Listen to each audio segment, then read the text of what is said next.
అలానే ఎంసీఎస్లో గట్టిగా కళ్ళు మూసుకుంటే 3 ఏళ్లలో చంద్రబాబు నాయుడు ఎగిరిపోతాడు. ఇది జగన్మోహన్ రెడ్డి గారు వాడినటువంటి భాష ప్రెస్ మీట్లో. అంటే ఆయన ఉద్దేశంలో 3 ఏళ్లలో ఎలక్షన్స్ వస్తాయి, ఈ ఎలక్షన్స్లో ఆయన ఓడిపోతారు అనేటువంటి అభిప్రాయం అయి ఉండొచ్చు. కానీ ఆయన వాడినటువంటి పదజాలంలో రెండో కోణంలో ఆలోచించేటువంటి వాళ్ళకి వేరే విధంగా కూడా వినిపిస్తుంది.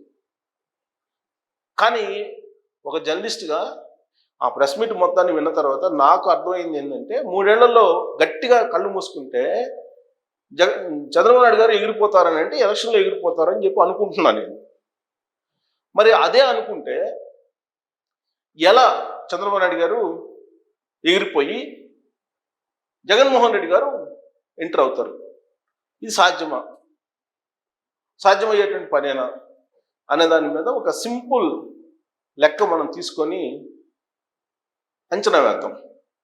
ఎందుకనంటే మనం 2014, 2019, 2024 ఈ ఎన్నికల్లో వచ్చినటువంటి ఓట్ బ్యాంక్ను కనుక మనం పరిశీలించుకుంటే ఆ ఎన్నికల్లో వచ్చినటువంటి ఓట్ బ్యాంక్ ఎంత, 2014 నుంచి 2019కి పెరిగినటువంటి ఓట్ పర్సంటేజ్ ఎంత, ఆ తర్వాత 2024లో వచ్చినటువంటి పర్సంటేజ్ ఎంత, ఒకవేళ ఈ ప్రభుత్వం మీద యాంటీ ఉంటే ఎంత ఓట్ బ్యాంక్ నష్టపోయేటువంటి అవకాశం ఉంది, జగన్మోహన్ రెడ్డి గారు ఎంత గెయిన్ అయ్యేటువంటి అవకాశం ఉంది, ఒకవేళ గెయిన్ అయితే అది ఆయన గెలుపుకి, ఆయన అధికారంలో రావడానికి ఉపయోగపడుతుందా అనే దాని మీద ఒక ఒపీనియన్ కొద్దాం. మీకు ఒక లెక్క చెప్తాను. ఆ లెక్కను చూసిన తర్వాత జగన్మోహన్ రెడ్డి గారు మళ్ళీ వచ్చేటువంటి అవకాశం ఉందా అనేది మీరే ఒక అంచనాకు రావచ్చు.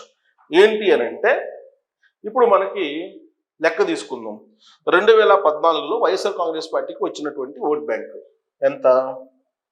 2014లో వచ్చినటువంటి ఓట్ బ్యాంక్ వైసీపీకి 44.6%. 44.6%. 2019లో వచ్చిన ఓట్ బ్యాంక్ ఎంత? 49.9%. ఇది హైయెస్ట్. అంతకన్నా వైఎస్ఆర్ కాంగ్రెస్ పార్టీకి అవకాశం ఉండదు. 2014లో వచ్చింది ఎంత? 44.6%. ఇక 2024లో వచ్చింది ఎంత? మొన్న ఎలక్షన్లో 2024లో ఆ పార్టీకి 39.3%. ఇది ఈ party strength, YSR Congress party strength peak లెవెల్లో ఎంత ఉంది, లో లెవెల్లో ఎంత ఉంది అని చెప్పడానికి ఈ పర్సంటేజ్ తీసుకుందాం. పీక్ లెవెల్లో వచ్చిన పర్సంటేజ్ ఎంత? 49.9%. లో లెవెల్లో వచ్చిన పర్సంటేజ్ ఎంత? 39.3%. ఇప్పుడు ఈయన అధికారంలో రావాలి అని అంటే మనకి ఎంత పర్సెంట్ కావాలి అనేది కూడా చూద్దాం. సపోజ్ ఈ గవర్నమెంట్ మీద పాసిబుల్ ఒకవేళ అనుకుంటే ఒక 5.3% పెరిగాయి అనుకుందాం. ఒకవేళ 5% పెరిగాయి అనుకున్నాం. 5% పెరిగాయి అనుకుంటే 2029 ఎన్నికల్లో, అంటే రాబోయే ఎన్నికల్లో 2029 ఎన్నికల్లో ఏమవుతుంది? 2029 ఇది ఇప్పుడు 39.3 కదా లాస్ట్ ఎలక్షన్, అంటే 2024లో వచ్చింది. ప్లస్ ఒక 5% పెరుగుద్దాం అనుకుందాం. 5% పెరిగిద్ది అనుకుందాం. ఎందుకనంటే దీన్ని ఎలా 5.3% అనేది ఎలా తీసుకున్నారని మీరు అనుకోవచ్చు. ఇప్పుడు మనకి 2014లో ఈయన పరిపాలన ఎలా ఉంటుంది అని తెలియనటువంటి రోజులు అవి. వైఎస్ఆర్ రాజశేఖర రెడ్డి గారికి ఫుల్ సింపతి ఉన్న రోజులు. జగన్మోహన్ రెడ్డి గారిని విశ్వసనీయత, విలువలు, మడమ తప్పుని, మాట తప్పుని రాజకీయాలు చేస్తారు అనుకున్నటువంటి రోజులు అవి. ఆ రోజుల్లో వచ్చినటువంటి ఓట్ బ్యాంక్ 44.6%. ఆ తర్వాత ఈ పీరియడ్లో, అంటే 2014-2019 మధ్యలో చంద్రబాబు నాయుడు గారి ప్రభుత్వం వచ్చింది. ఆ ప్రభుత్వం మీద యాంటీ కారణంగా ఎంత పర్సెంటేజ్ వచ్చింది? 49.9 వచ్చింది.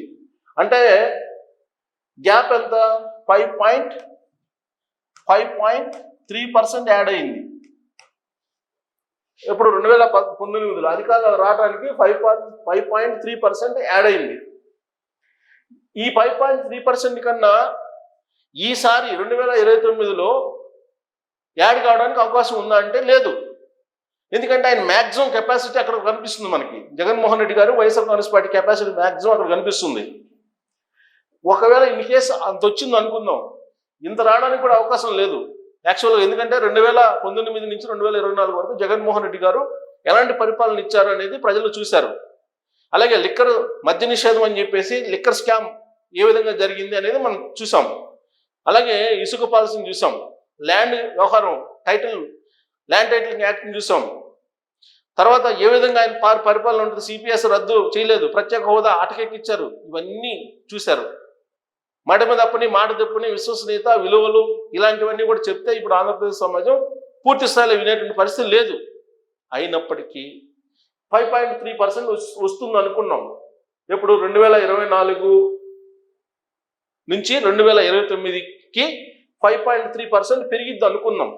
ఎందుకంటే 2014 నుంచి 2019కి 5.3 పెరిగింది కాబట్టి అంత పెరిగిద్ది అనుకున్నాం. మ్యాక్సిమం అంత పెరిగిద్ది అనుకున్నాం. అంత పెరిగితే అప్పుడు ఎంత ఓట్ బ్యాంక్ వస్తుంది వీళ్ళకి?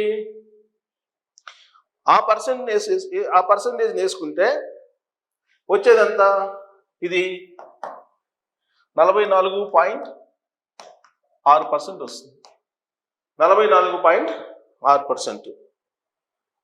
ఒకవేళ కూటమికి ఈ ఓట్లు తగ్గితే ఎంత వస్తుంది? 2029లో కూటమికి కనుక ఒక 5.3% తగ్గితే కూటమికి, ఎన్డీఏ కూటమికి ఎంత వస్తుంది? 52% వస్తుంది.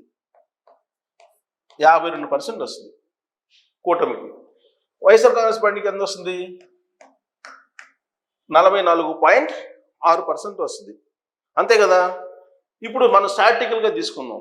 స్టాటికల్గా 44.6% ఎన్ని సీట్లు వస్తాయి, అలాగే 52% ఎన్ని సీట్లు వస్తాయి అని లెక్కేసుకుంటే కూటమికి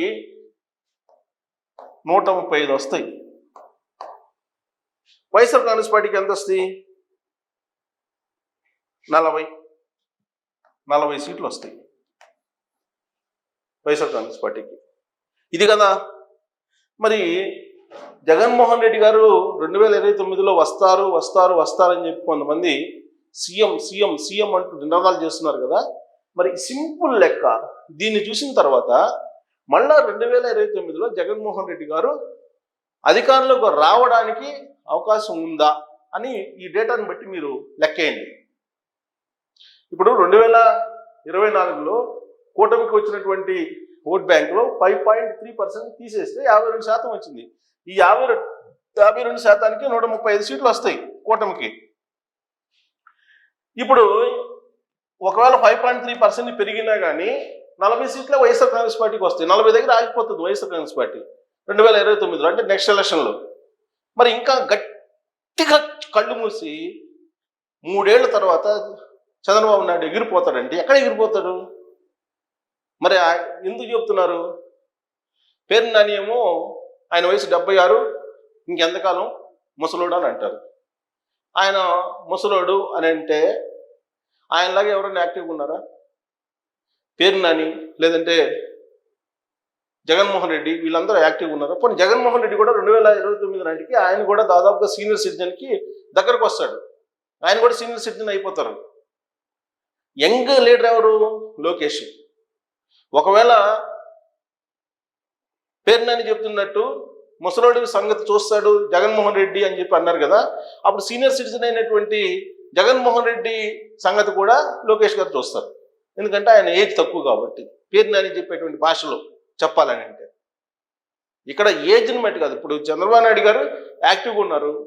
ఆయన 1.5 గంటలో తిరుపతి మెట్ల మార్గంలో వెళ్ళి దర్శనం చేసుకోగలరు. మీరు ఎవరైనా చేసుకోగలరా? దీనికి సమాధానం చెప్తే అప్పుడు ఆయన ఏజ్ గురించి మాట్లాడదాం. ఏజ్ అనేది జస్ట్ ఒక నంబర్ అంతే చంద్రబాబు నాయుడు గారికి. నేను స్వయంగా చూసా ఈ మధ్యకాలంలో వెళ్ళినప్పుడు. దాదాపు 15 ఏళ్ల క్రితం ఏ విధంగా అయితే ఆయన యాక్టివ్గా ఉన్నారో అంతే యాక్టివ్గా ఉన్నారు, అంతే షార్ప్గా ఉన్నారు.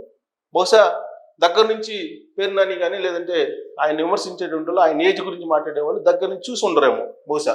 సో ఎనీహౌ అదొక సబ్జెక్ట్ అయితే, ఈ పర్సంటేజ్ క్యాలిక్యులేషన్ తీసుకుంటే సింపుల్ క్యాలిక్యులేషన్ తీసుకుంటే మళ్ళీ వైఎస్ఆర్ కాంగ్రెస్ పార్టీ 2029లో అధికారంలోకి రావడానికి అవకాశాలు ఉన్నాయా అనేది మీరు మీ అభిప్రాయాన్ని తెలియజేయచ్చు. Thank you.